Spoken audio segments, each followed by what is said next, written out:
प्रदतमश्रुतिर्विप्रश्रुतिः कविः शुचिरोचत आहुतः उदग्ने शुचयस्तव शुक्राभ्याजन्तैरते तव ज्योतिगुष्यर्चयः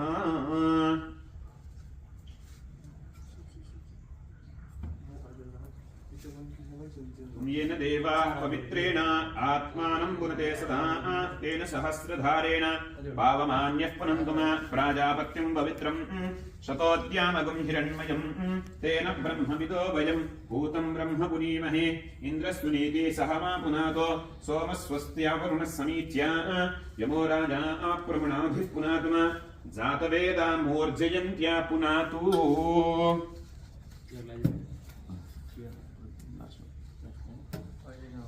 ओम इदं विष्णुरविचक्रमे त्रेधानि ददे पदं समूढमस्य वागुं सुरे श्रीपदाविचक्रमे विष्णुर्गोपादाभ्यः ततो धर्माणि धारयन् विष्णोः कर्माणि पश्यत यतो व्रतानि पस्पृशे इन्द्रस्य युज्यः सखा ओम शन्नो मित्रः संवरुणः शन्नो भवत्वर्यमा शन्न इन्द्रो बृहस्पतिः शन्नो विष्णुरुरक्रमः नमो ब्रह्मणे नमस्ते वायो त्वमेव प्रत्यक्षं ब्रह्मासि त्वमेव प्रत्यक्षं ब्रह्म वदिष्यामि ऋतं वदिष्यामि सत्यं वदिष्यामि तन्मामवतु तद्वक्तारमवतु भवतु माम् भवतु वक्तारम् ॐ शान्तिः शान्तिः शान्तिः शीक्षां व्याख्यास्यामः वर्णस्वरः मात्रा बलं समसन्तानः इत्युक्तस्येच्छाध्यायः सह नौ यशः सह नौ ब्रह्मवर्चसम् अथातः संहिताय उपनिषदं व्याख्यास्यामः पञ्चस्वधिकरणेषु अधिलोकमधिज्योतिषमधिविद्यमधिप्रजमध्यात्मम् कामः संहिता इत्यादक्षते अथाधिलोकम् पृथिवी पूर्वरूपम् योरुत्तररूपम् आकाशसन्धिः वायुसन्धानम् इत्यधिज्योतिषम् अथाधिविद्यम् आचार्यः पूर्वरूपम् अन्ते वाच्युत्तररूपम् विद्यासन्धिः प्रवचनगुं सन्धानम् इत्यधिविद्यम् अथाधिप्रजम् माता पूर्वरूपम् पितोत्तररूपम् प्रजासन्धिः प्रजननगुं सन्धानम् इत्याधिप्रजम् माता पूर्वरूपम् पितोत्तररूपम् प्रजासन्धिः प्रजननगुं सन्धानम् इत्यधिप्रजम् अथाध्यात्मम् प्राणो व्यानोपान उदानः समानः चक्षुश्रोत्रम् मनोवाक् त्वच्चर्ममागुं सद्गुस्नावास्थिमज्जा एतदधिविधाय ऋषिरवोचत पाङ्क्तं वा इदगुं सर्वं पाङ्क्तेनैव पाङ्क्तग्गस्पृणोतीति ओमिति ब्रह्मा ओमितीदगुं सर्वं ओमित्येतदनुकृतिहस्म वा अप्योश्रावयेत्याश्रावयन्ति ओमिति सामानि गायन्ति ओगुं सोमिति शस्त्राणि सगुं सन्ति ओमित्यध्वर्यः प्रतिघरं प्रतिगृणाति ओमिति ब्रह्मा प्रसूति ओमित्यग्निहोत्रमनुजानाति ओमिति ब्राह्मणः प्रवक्षन्नाह ब्रह्मोपाप्नवानीति ब्रह्मैवोपाप्नोति ऋतञ्जस्वाध्याय प्रवचने च सत्यं च स्वाध्याय प्रवचने च तपश्च स्वाध्याय प्रवचने च दमश्च स्वाध्याय प्रवचने च शमश्च स्वाध्याय प्रवचने च अग्नयश्च स्वाध्याय प्रवचने च अधितयं च स्वाध्याय प्रवचने च प्रजा च स्वाध्याय प्रवचने च प्रजनश्च स्वाध्याय प्रवचने च प्रजातिश्च स्वाध्याय प्रवचने च सत्यमिति सत्यमचाराधीतरः तप इति तपो नित्यः पौरुषिष्टिः स्वाध्याय प्रवचने एवेति नागोमौद्गल्यः तद्धितपः अहं वृक्षस्य रेरिव कीर्तिः पृष्ठं गिरेरिव ऊर्ध्वपवित्रो वाजिनीव स्वमृतमस्मि द्रविणगुं सवर्चसं सुमेधा अमृतोत्थितः इति त्रिशङ्कोर्वेदानुवचनं वेदमनोच्याचार्योन् देवासिनमनुशास्ति सत्यं वद धर्मं चर स्वाध्यायान्मा प्रमदः आचार्याय प्रियं धनमाहृत्य प्रजातं दुम्नाभ्यवच्छेत्सीः सत्यान्न प्रमदितव्यं धर्मान्न प्रमदितव्यं कुशलान्न प्रमदितव्यं भोज्यैन प्रमदितव्यं स्वाध्याय प्रवचनाभ्यान्न प्रमदितव्यं देवपितृकार्याभ्यान्न प्रमदितव्यं मातृदेवो भव पितृदेवो भव आचार्यदेवो भव अतिथिदेवो भव यान्यनवद्यानि कर्माणि तानि सेवितव्यानि न इतराणि यान्यस्माकं सुचरितानि तानि त्वयोपास्यानि न इतराणि एके चास्मच्छेयागुंसो ब्राह्मणाः तेषां त्वयासनेन प्रश्वसितव्यं श्रद्धया देयम् अश्रद्धया देयं श्रिया देयं क्रिया देयं धिया देयं संविदा देयम् अथ यदि ते कर्म विचिकित्सा वा वृत्तविचिकित्सा वा स्यात् ये तत्र ब्राह्मणाः संवरशिनः युक्ता आयुक्ताः अलोक्षा धर्मकामाः स्युः यथा ते तत्र वर्तेरन् तथा तत्र वर्तेथाः एष आदेशः अथाभ्या आख्यातेषु ये तत्र ब्राह्मणाः संवरशिनः युक्ता आयुक्ताः अलोक्षा धर्मकामाः स्युः यथा ते तेषु वर्तेरन् तथा तेषु वर्तेथाः एष आदेशः एष उपदेशः एषा वेदोपनिषत् एतदनुशासनम् एवमुपासितव्यम् एवमुचैतदुपास्यम् शन्नो मित्रः शं वरुणः शन्नो भवद्वैजमा शन्न इन्द्रो बृहस्पतिः शन्नो विष्णुरुरुक्रमः नमो ब्रह्मणे नमस्तेवायो त्वमेव प्रत्यक्षं ब्रह्मासि त्वामेव प्रत्यक्षं ब्रह्मावादिशं ऋतमवादिशं सत्यमवादिशं तन्मामावीत् तद्वक्तारमावीत् आवीत्माम् आवीद्वक्तारम् ॐ शान्तिः शान्तिः शान्तिः ॐ हिरण्यवर्णां हरिणे सुवर्णातस्वतां चन्द्रां हिरण्मये लक्ष्मी जातवेदो महावः तां महावहजातवेदो लक्ष्मीमनमगामिनीं यस्यां हिरण्यं विन्देयं गावस्त्वं पुरुषानहम् अश्वपूर्वां रथाभ्यां हस्तिनादप्रबोधिनीं प्रियं देवीमुपह्वये श्रीमां देवी धनां सोऽस्मिनां हिरण्यं साकारामार्द्रां ज्वलन्ति नृत्तां गर्वयन्ति पद्मे स्थितां पद्मवर्णां तामिहोपह्वये श्रियम् चन्द्रां प्रभासा यशसा ज्वलन्ति श्रियं लोके देवसुष्टामुदारां तां पद्मिनीं शरणमहं प्रपद्ये लक्ष्मीर्मेधस्यतां त्वाङ्गणे आदित्यवर्णे तपसो विजातो वनस्पतिस्तव वृक्षोदविल्लः तस्य फलानि प्रसादन्तु मायान्तरायास्तु भाग्यालक्ष्मी उपैपुनां देवसखाभिर्श्रवणिना सह प्रादुर्भूतोऽस्मि यास्ते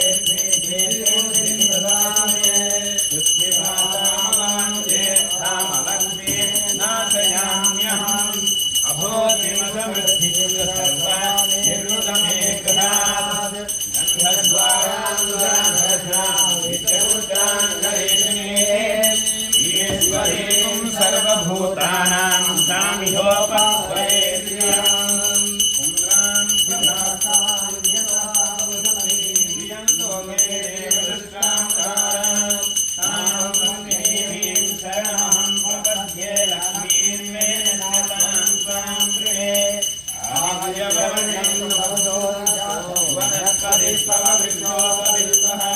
तस्य फलानि तपसां दन्तु मायान्तरायाश्च भाग्यालक्ष्मी उपैपुनां देवसखाभिर्श्रवणिना सह प्रादुर्भूतोऽस्मि राष्ट्रेऽस्मिन् कीर्तिर्भृक्षदातु मे पृथ्वीपासावनां ज्येष्ठामलक्ष्मीर्नाशयाम्यहम् अभूतिमतमन्भिद्य सर्वाण्यमेवहादयात् गन्धद्वारादुराधरजा नित्यपुत्रान्तरेहिणी ईश्वरीं सर्वभूतानां नामिहोपावने श्रियम् चन्द्रमनसः काममाकोदिवाचः सत्यमधीमहि पशूनारूपमन्यस्य श्रीश्रयतां यतः कर्तमेनाभूता मयिकमभवतुना प्रियं आरस्वदन्तु स्निग्धानि चिक्लेता समेभिः नीलदेवीं मातरं प्रियं वासयमे कुले आर्द्रायकरेऽस्मिन्नां जन्ममालिनीं सूर्यां निर्मये लक्ष्मीं जातवेदो महावः आर्द्रां पुष्टिं वर्णां हेममालिनीं सूर्यां चन्द्रां हिरण्मयीं लक्ष्मीं जातवेदो महावः तां महावः जातवेदो लक्ष्मीमनपगामिनीं यस्यां हिरण्यं प्रभूतं गावोदास्योऽस्मान् विन्देयं पुरुषाहम् पद्मप्रिये पद्मे पद्महस्ते पद्मालये पद्मदवायताक्षे विष्णुमनोनुकूले तत्पादपद्मामयि सन्निधत्वा प्रिये जातप्रिय आयेयाय श्रियं वयोजनितुभ्यो दधातु श्रियं दधाना अमृतत्वमायन् भवन्ति सद्यः सविता विदद्योना प्रिय एवैनं तद्धियाना दधाति छन्दसमृगावशत्कृतं सन्धत्तं सन्धीयते हृदयामसुभिः एवं वेदा ॐ महामेघे विद्महे विष्णुपत्न्यै च धीमहि तन्नो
यस्यै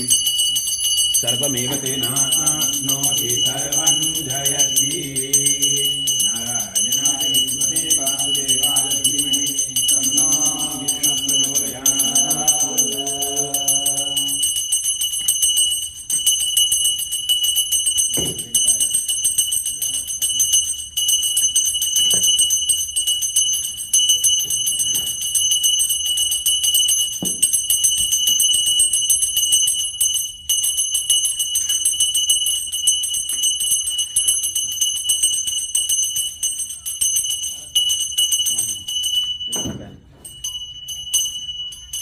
ॐ सहस्रशीर्षा पुरुषः सहस्राक्षसहस्रपात् सभूमिं विश्वतो विद्वा अस्यतिष्ठत्सनाङ्गुलं पुरुष एवेदं सर्वं यद्भूतं यश्च भव्यम् उदामृतत्वशेषानः यदन्येनातिरोहति एतावानस्य महिमा अतोऽध्यायागुश्च पुरुषः पादोऽस्य विश्वभूतानि त्रिपादस्यामृतं दिवे त्रिपादोऽध उदयपुरुषः पादोऽस्येह भवात् पुनः ततो विश्वं व्यग्रामद साधनावसरे अभि ततोऽद्विराजयायत विराजो अधिपुरुषः प्रजातो अत्यरिक्षतः पश्चात् भूमिमतो पुरः यत्पुरुषेण हविषा देवा यज्ञवतन्वदा वसन्तोऽस्यासीदाद्यम् ग्रीष्मयुग्मः शरद्भविः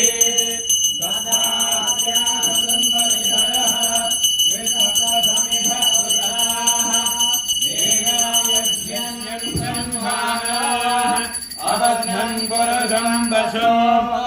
संयज्ञं वरेयो पुरुषं जातमग्रवः देवाय दन्ता साध्याविषयस्तये तस्मात् यज्ञात् सर्वभूतः सामान्यज्ञरे खण्डांशयज्ञरे तस्मात् जातरावयः यत्पुरुषं यदधुः कथिताद्य कल्पयन् मुखमहिमस्य बाहु काबूरुपादामुच्यते रावणो समुखमासीन बाहुराजेन पुरः ऊरुकस्य द्वैषः पद्मां शूद्रो अजायत चन्द्रमाशोदातः चक्षुः सूर्यो अजायत मुखादिन्द्रश्चाग्निश्च प्राणाद्वायुर्जायतः नाभ्या आसीदन्तरिक्षम् शेषुनाद्यो समवर्तत पद्भ्यां भूमिं कल्पयन् वेदाहमेकं पुरुषं महान्तम् आदित्यवर्णं जमदत्तुबाले सर्वाणि रूपाणि विचित्य धीरः नायकत्वा हृदयन्दास्ते ॐ तथैव रामेणे गावयित्या गावयित्युपये दैवे तस्मिरसुरा तस्मिरमारेभ्यः पूर्वं जगावे जगतमन्नात् तद्विदे चन्द्रविस्फरे शान्ति शान्ति शान्ति आभिर्वीर्भिर्यतो न उनमाप्याय हरिवो वर्धमानः यदा स्तोत्रभ्यो महिगोत्रानुजासि भूयिष्ठभाजोदते स्याम ब्रह्म प्रावादि स्मृतं नो माहासीत् ॐ शान्ति शान्ति शान्तिः हरिः ॐ